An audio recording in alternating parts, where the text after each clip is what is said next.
Ağac şəkilli struktur əsasında məsələ həlli. Salam hörmətli izləyicilər. Növbəti dərsimizdə sizi xoş gördük. Bugünkü mövzumuzda ağac şəkilli struktur əsasında məsələ həllinə baxacağıq. İnformatikada məlumatların səmərəli təşkil olunması və məsələlərin düzgün həll edilməsi üçün strukturlaşdırma mühüm rol oynayır. Bu strukturlardan biri də ağac şəkilli strukturdur. Bugün ağacların necə qurulduğunu, məsələ həllində necə istifadə olunduğunu və praktiki nümunəyə baxacağıq. Ağac şəkilli struktur nədir? Ağac, məlumatların iyerarxik, yəni mərtəbəli şəkildə təşkil olunmasıdır.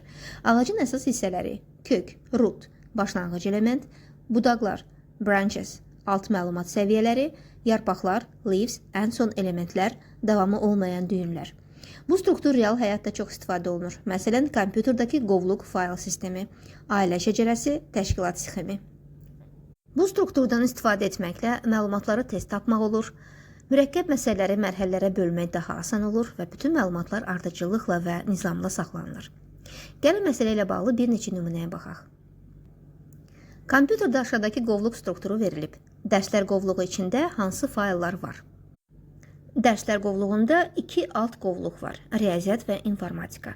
Bu alt qovluqların içində isə toplam 4 fayl yerləşir. Deməli, dərslər qovluğunda olan fayllar T1, T2, dərs 1, tapşırıq fayllarıdır. İkinci nümunə.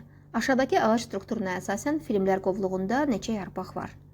Filmlər qovluğunda yarpaqlar fayllardır. Onları sayaq. Aksiyon alt qovluğunda 2 fayl, komediya alt qovluğunda 1 fayl, dəhrizdə 2 fayl var. Cəmi 5 fayl. Deməli, filmlər qovluğundakı yarpaqların sayı 5-dir. Daha bir nümunəyə baxaq. Aşağıdakı ağac strukturunda məktəb, siniflər qovluğu altında hansı siniflər var?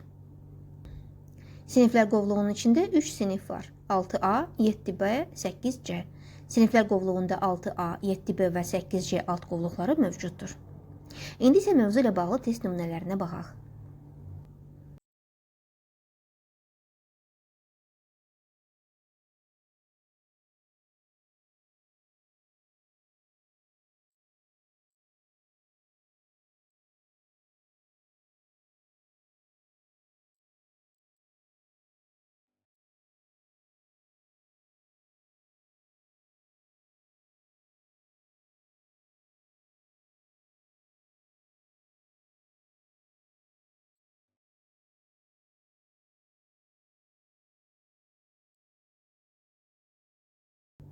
Bu dərsdə öyrəndik ki, ağac şəkilli struktur məlumatların iyerarxik şəkildə təşkil olunması üçün çox vacibdir və kompüterdəki qovluqların quruluşu da eyni prinsipə əsaslanır. Bununla da dərsimizin sonuna çatdıq. Əgər video faydalı oldusa, bəyənin, paylaşın və kanala abunə olmağı unutmayın.